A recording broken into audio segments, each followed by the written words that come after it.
Un cordial saludo.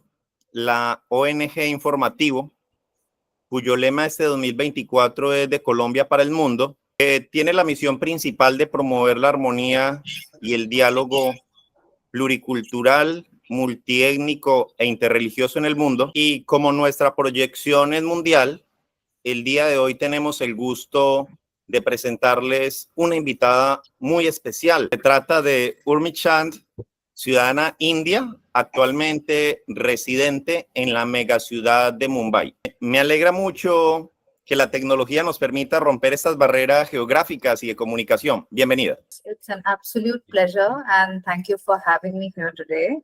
También un especial agradecimiento a Mario, nuestro amigo de hace 20 años, quien será nuestro traductor oficial. Y a esta hora está en Hong Kong. De manera, Mario, que mil gracias por esta amabilidad y por esta amistad de 20 años. Quisiera iniciar contando un poco de la trayectoria de nuestra invitada para darle la palabra. Urmi es una reconocida indóloga, experta académica en idiomas, textos, historia y cultura del subcontinente indio. También Urmi es periodista y actualmente gerente del programa de la India en Seeds of Peace, traducido es Semillas de Paz. Y por último, podríamos decir de Urmi que es experta en temas interreligiosos. Y a propósito, en este momento está terminando un doctorado en estudios interreligiosos de una universidad en el Reino Unido. Urmi, bienvenida, un gusto. Cuéntenos un poco de usted, pero queremos que nos cuente, iniciando, de usted como persona. ¿Quién eres? ¿Qué sueñas? ¿Qué anhelas? ¿En qué crees? ¿Cómo está conformada tu familia? Well, I live in Mumbai. I'm a single mother. I live with my son.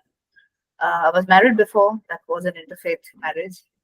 So interfaith, a flux of different cultures, religions has been a part of my life, personal life and my professional life.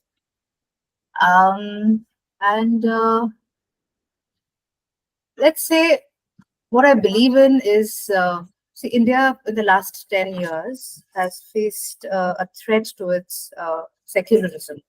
And a lot of my inspiration to do the work I do comes from wanting to save that. No, not really. My mother lives in another city. I'm the only child of my parents. So it's been a small family. So I think I seek a bigger community outside of this place, a community of like-minded individuals. I've been a journalist before, and I've transitioned into the nonprofit sector, which I find to be a highly satisfying place of work. So yeah, my colleagues are also my family now. ¿Dónde nació su interés por los temas interreligiosos? So about 10 years ago, I chanced into this course called in comparative mythology. Before that, I had a degree in psychology, never practiced, went into journalism. But doing this course in comparative mythology sort of changed my life, because that was the first time I was really exposed to different cultures in a way that I hadn't been exposed before. Growing up, we didn't have the internet, so we had a very limited view of the world. But that course changed my mind, changed my outlook towards life. And since then, I've had a fairly complicated trajectory, but I'll come to it one step at a time. This might be too much information to translate. Hablemos un poco de cuáles son las religiones más visibles en la India. So India has a majority Hindu population, followed very closely by Muslims. Then we also have a percentage of Christians. We have other minority faiths called Sikhs. I don't know if you know, the guys who wear turbans. Then we have Buddhists, we have Jains, we have Jews, but those are really small communities. So about 80% are Hindus, about 13% are Muslims, and the rest for whatever is left. ¿Cuáles son los retos que enfrentan estas minorías religiosas en Asia del Sur y especialmente en la India? So yeah, which is where the whole journey began about 4.5 years ago. The ruling party introduced 3 citizenship bills that were very, very discriminatory against Muslims. So traditionally, Hindus and Muslims have had, a conflicted relationship, but now we have a party in power that legitimizes this religious authoritarianism. So, which is now beginning to reflect in legislation. And there was a huge people's movement that pushed back against this legislation. So that's where the first visible steps towards active marginalization began.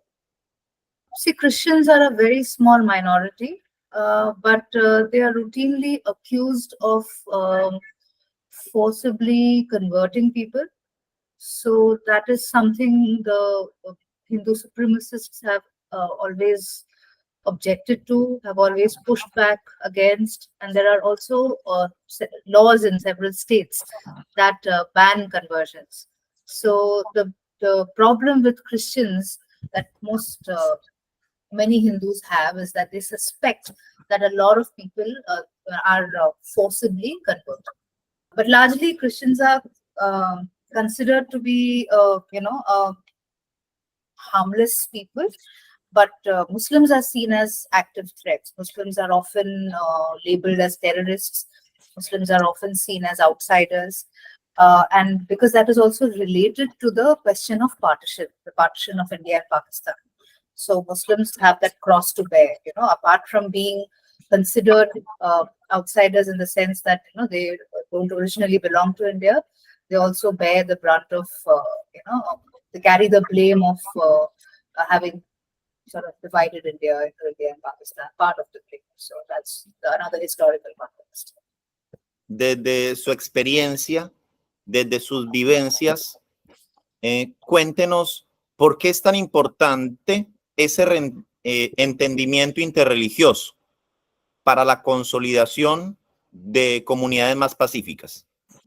See, I think it is supremely important because, one, India is a highly diverse society. So although we have majority Hindus, but still, even among Hindus, the thing is, Hindus are a very, very heterogeneous group. Hindus, there's no one way of classifying or understanding Hindus. Even among Hindus, people speak multiple languages, worship very many different gods, have very different cultures. So it changes from one state to the other. So what that does is it makes India a very highly culturally and religiously pluralistic society. So there are lots of grounds of division, and hence, in order to keep peace in a country, we have to find ways for not just inter-religious peace, but also intra-religious peace in our case. So I think it's extremely important for the health of this democracy and for the welfare of our people. So while we want to preserve our identities, it is also important that we constantly work to bridge the divides. Usted nos habla de que hay unos supremacistas religiosos tradicionales indios que son los que aún se oponen a que muchas personas tomen la decisión propia de convertirse de religión. ¿Cuáles son como las amenazas contra aquellas personas que deciden convertirse, por ejemplo, al Islam o al cristianismo, por ejemplo? So, of course, one, like I said, in some states, they use the law. So it's they use powers of legislation because they are, that party is in power. There's a part. So our ruling party is called the BJP, or the Bharatiya Janata Party. And our prime minister is the leader of that party, Mr. Narendra Modi, who has been accused very often of practicing majoritarianism, because BJP's mandate is to turn India into a Hindu Rashtra, means a Hindu state. So towards that, they use laws, but they also use a lot of violence. There are fringe groups associated and authorized by the main party. They don't claim direct contact, but it is very clear that they get their legitimacy. So there is in the there is killing, straightforward killing, say in the name of beef. In India, beef is banned, because the cow is a sacred animal. So we don't consume, sale of beef is not allowed inside India, the cow specifically. So very often Muslims will be killed, and people will allege that they were doing beef trading, and under that pretext, they'll kill Muslims. Muslims have difficulty finding housing. No one will give them a house. Muslims have no representation in politics. The cabinet that was just chosen today, or yesterday rather, there's not even a single Muslim in it. So they're a highly invisibilized community, and they face cultural violence, structural violence, and physical violence. Their houses are bulldozed in the flimsiest of reasons. The ruling party will pick any random reason, and so there is no end to the number of ways in which Muslims are harassed in this country. There will always be a vast gap between what the law says and what really happens in society. So of course, the state sanction is not explicit, because on paper India is still a secular republic democracy. But for all people like me who've been working in this field and who stand with the opposition, it's very clear. It's very, very clear that a lot of this violence has, if not explicit, and an unspoken support of the state. Because when the perpetrators of these crimes, even when they're caught, they're let off with the lightest of punishments. Sometimes they're not caught at all. It's publicly documented, but they get away with no consequences.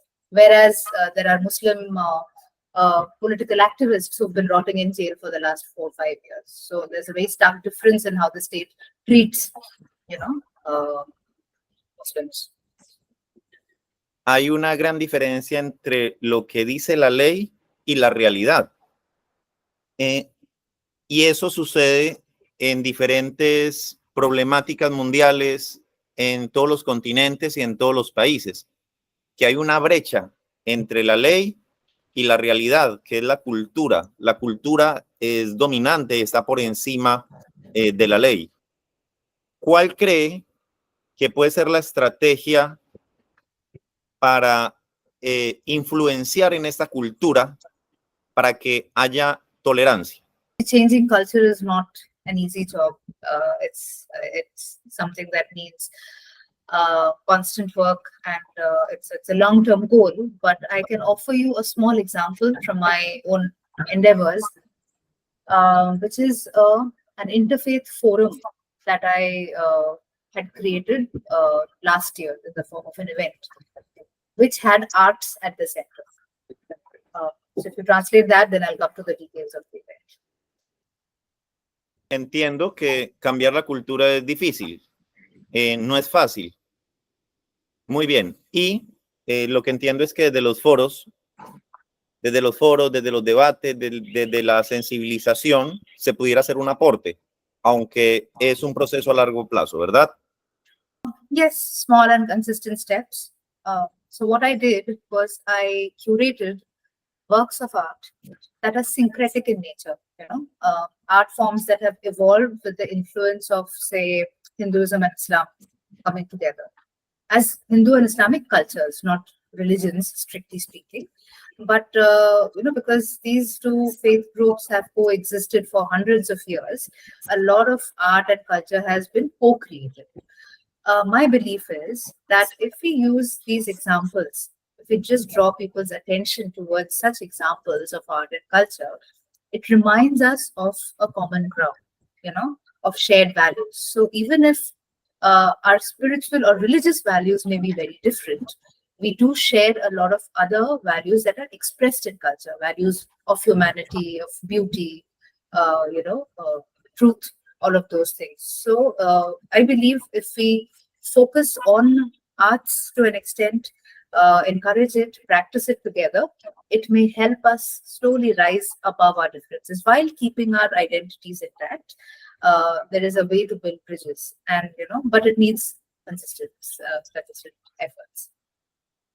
Háblenos un poquito de esta ONG, Semillas de Paz, y que tiene su sede en Nueva York. The Seeds of Peace was started 30 years ago by an American journalist who had been a war correspondent for a very long time. He had been writing about the conflict in the Middle East for most of his career. And he realized, the peace efforts that usually take place at the diplomatic level don't really work. So he decided to experiment with young people across lines of conflict. And he brought together teenagers from Israel and Palestine and took them to the US in a summer camp style setup. These kids, they lived together for a month. And when they came out of the program, they had become friends for life. So, when you make friends with a person, you consider the enemy, then your perspective towards the entire people changes. You can never see an Israeli as just an Israeli. The process humanizes them. So that's the model of Seeds of Peace. ¿Cuál es el rol que usted desempeña dentro de la ONG? ¿Cuál es su rol específicamente? So as the program manager, I help envision and execute all the programs that we have in India.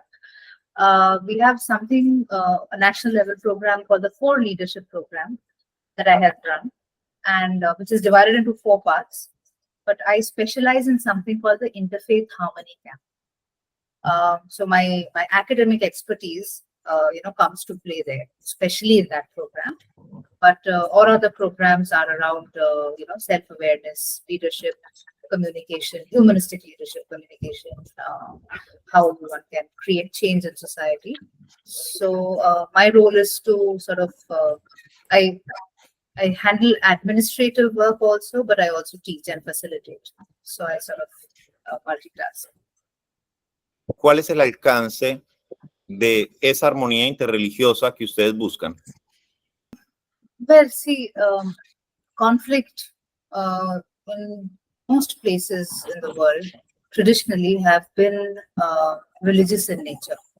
So even with Israel-Palestine, the conflict more than geopolitical, of course, that's a big aspect also, but center of it is religion. So there is, so any kind of peace building in the world, the context of religion cannot be eliminated because, it is from religion that our deepest values come as an individual and as a society. What we believe in basically comes from what faith we are born into. So religion is the basis of a lot of conflict, which is why faith-based or inter-religious peace building becomes an important aspect of the work we do at Seeds of Peace. Explíquenos el concepto que ustedes tienen como ONG de que los jóvenes tienen el coraje y la capacidad de cambiar y liderar el cambio en el mundo. There are many ways of peace building, right? And our tool of choice is dialogue. So what we do at camp, these camp style programs, is that we bring youth from across lines of conflict and we engage them in deep dialogue every single day, intense dialogue for more than 2 hours every day.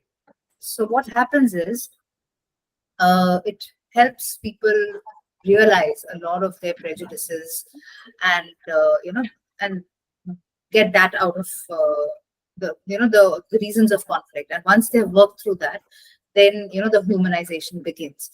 So that is one. That dialogue is at the center of our peace building practice, which we believe helps process a lot of unsaid biases and prejudices that we have. So that's step 1. I'll come to step 2 afterwards. I'd just like to continue. And once these kids, because they're at a very impressionable time of their lives, right? Uh, at teenage, you're still sort of making up your mind about the world. So they are open to these new experiences. And for most kids, it's a highly transformational experience. So the hope is that once these children grow into positions of leadership, the legacy of hatred will not pass on, at least through them. So our numbers are small, but at least 70 to 80% of our alumni, and we have more than 8,000 kids, we've trained across 30 years, they have chosen careers that are, that go into, say, policy or journalism or law, ways in which they are able to create change in society. So there is a very direct correlation between their experience at camp and, the adults that they become. Then forever you are, your perception changes about who you consider the enemy. Usted ha sido oradora invitada en la plataforma mundial TED. Hace unos años usted dio un discurso donde disertó sobre la verdadera esencia de la religión. Resúmanos cuál es esa verdadera esencia plasmada en ese discurso.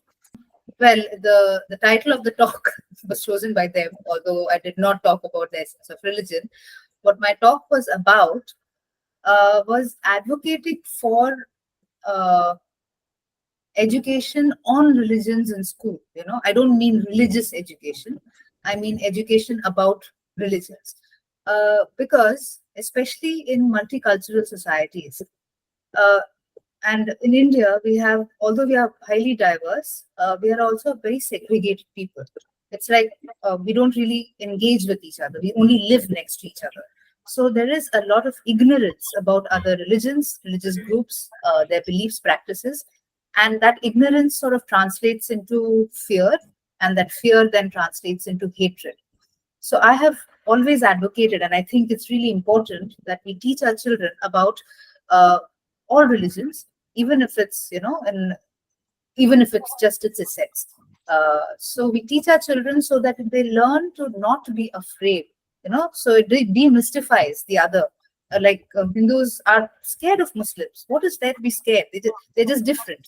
So once you familiarize children with what their faith is about, there will be less to be afraid of, less to fear, and hence less to hate. So that is what the TED Talk was. I still advocate for it. It's hard because our education system is secular. We don't do that. But I feel if it doesn't happen in schools, it comes from the wrong sources. And that leads to a lot of, it carries that generational hatred forward towards, or bias forward towards other communities. So I advocate for education on religions in schools. Usted nos habla primero de una multiculturalidad de religiones y que la falta de educación sobre las religiones en general en las escuelas crea ese desconocimiento, crea miedo, y ese miedo hace que los niños se eduquen con odio, ¿verdad? Strongly believe so. Although, the internet has been a game changer. When, I was growing up, there was no way of knowing, there was even, I will admit this, and this is true of most Hindu homes. Islamophobia is very common in our homes. So, I grew up listening to things about Muslims which absolute stereotypes, complete rubbish at times. And I had no way of sort of checking or confirming.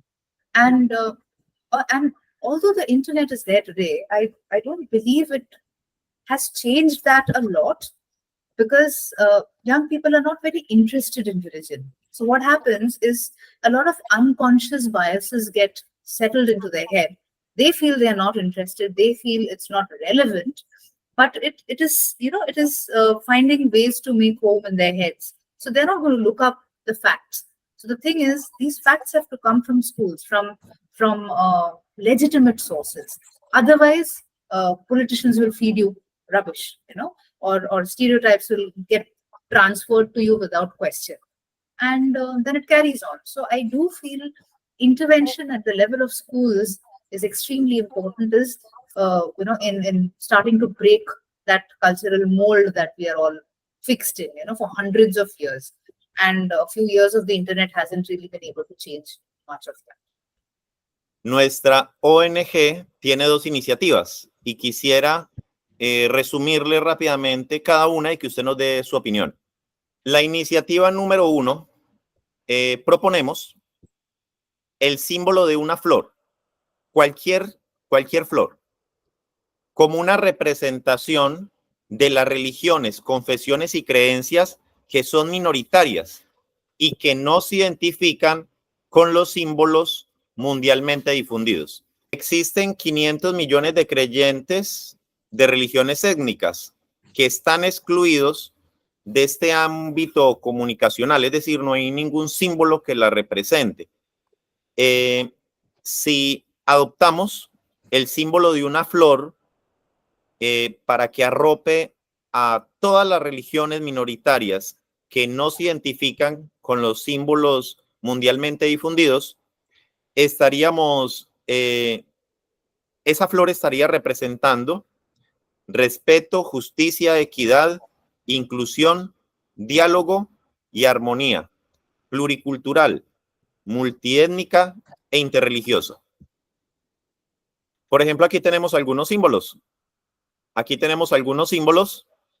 Y en mi caso yo soy cristiano, pero la cruz tiene un significado simbólico y espiritual, no material.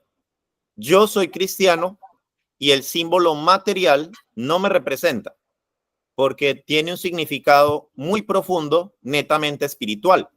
Entonces, cuando muestran la cruz y dicen que ese símbolo me representa, a mí no me representa. Y la flor, una flor genérica, me representaría no solamente a mí, que hago parte de una minoría cristiana, sino a millones de creyentes, de religiones que no se identifican con ninguno de estos símbolos. ¿Qué opinión le merece esta iniciativa número 1 de nuestra ONG? I think there is value in this because symbols are important. They're a very important aspect of communication, of identity. The rose seems like a wonderful choice because it has numerous petals, because it has a very positive association in popular culture and literature, poetry. The rose has a very special place.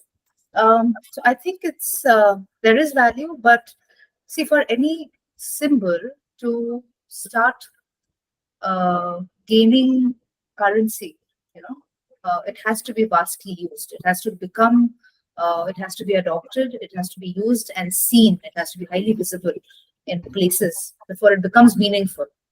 Otherwise, it just becomes another thing, right? Another symbol, like another logo, for instance. Like these symbols that you're speaking of, that have been around for hundreds of years, and they have important cultural, social associations. So when you say, even as for example, take my example, I'm a Hindu, but I'm quite non-practicing, sometimes even non-believing.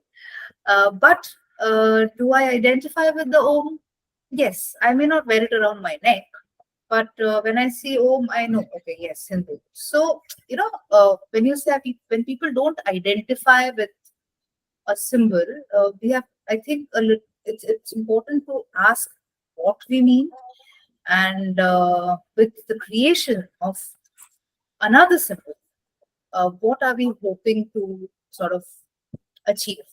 So there is value in symbolism, a lot of value, but the extent to which it might succeed and what you as an organization are willing to do to make it succeed is what will determine the usefulness or not. Otherwise, any designer can design any logo, and then so how that symbol comes into practice will sort of decide its future. En este momento, Urmi, le voy a mostrar la segunda iniciativa. Se llama Influenciadores Transformacionales. Y esta iniciativa pretende que se incentiven que todos los creadores de contenido que tienen miles o millones de seguidores sean influenciadores positivos, que tengan unos parámetros de valores, unos parámetros éticos, un vocabulario respetuoso. Entonces, los gobiernos, las empresas privadas y la ONG deben reconocer la influencia cultural de los influenciadores e incentivar a los jóvenes a que, si quieren ser influenciadores, lo hagan bajo unos parámetros educativos y de impacto cultural positivo. Segundo, que estos jóvenes se comprometan con continuar adelante con sus estudios, que no abandonen sus estudios superiores, porque es importante que si quieren crear contenido, también estudien. ¿Qué opinión le merece esta iniciativa? I think this is tapping into this is really important. In fact, the narrative of the Indian elections was changed by one YouTube influencer whose videos were watched by millions of people, and it changed the opinion of so many people who may have been on the fence about Hindu majoritarianism, but these videos, these educational videos, sort of brought them back to the side of secularist values. So I do think it's extremely important, and it is what is changed. This is how the world communicates now. So I think one, transformational influences are important, and two, like Andre said, for them to have the right knowledge through right education is also extremely important, because otherwise it can get dangerous. Estoy, digamos que muy feliz, muy agradecido por este espacio que usted ha sacado. El Dios que creó todo el universo y creó al ser humano la bendiga grandemente. Thank you so much. Bless you too. Como es costumbre, quisiera que usted tuviera el honor de despedir esta entrevista.